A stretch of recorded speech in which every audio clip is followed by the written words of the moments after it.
published 0426 EDT, 30 September 2017 updated 0427 EDT, 30 September 2017 The questions ahead of the season centered on whether Sergio Aguero and Gabriel Jesus could play together. Now they are how Manchester City will cope without Aguero. Performances over these last few weeks have been some of the finest Aguero has produced since arriving here 6 years ago. Quite the feat given such steep pressure applied by Pep Guardiola. 7 goals already this season, and it is only a matter of time before the Argentine becomes the highest scorer in City's history. But he will have to wait a little longer after sustaining a cracked rib when sat inside a vehicle which plowed into a pole on Thursday night. Sergio Aguero's injury in a car crash means Manchester City will be without their star asset. Aguero is set for 4 weeks out after his trip to watch Colombian singer-songwriter Maluma in Amsterdam, leaving the burden of goal-scoring responsibility on the shoulders of Jesus. Guardiola has found a way of accommodating the South American duo together, City effectively lining up with 3 central strikers, and that was bearing fruit until the injury. They are a frightening prospect, and it should come as no surprise that 2 of the world's top marksmen have managed to click, although Jesus has struggled in recent games and given a breather against Crystal Palace last weekend.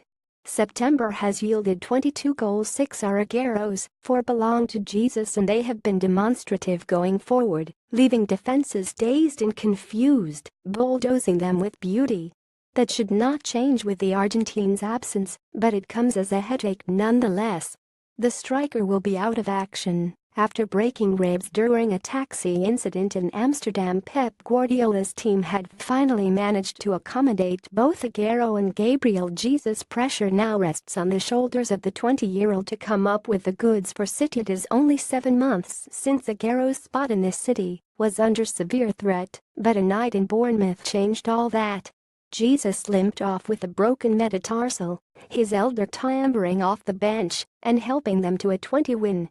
From there he scored 13 goals in his next 15, and the prospect that City might sell to Paris Saint-Germain, Real Madrid or anyone became redundant. Guardiola's relationship with Aguero has been complex. There lies mutual respect, but difference of opinion on his role in this team. Guardiola unquestionably demanded more of the striker last year and appeared to feel he had been indulged under Manuel Pellegrini's previous regime. It has garnered a response. As we all know, the miles covered are up, the sprints are up. He is chasing defenders down in good areas, largely across the width of the penalty area. He's running more, but more importantly running smart.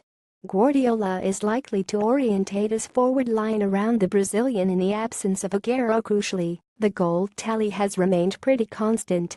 The reinvention of Aguero has to go down as one of the Catalans' main triumphs so far. The decision on his future had been left to Aguero towards the back end of last season. It looked as if he could wobble after openly talking about his future. Ultimately, though, he had the stomach for a fight.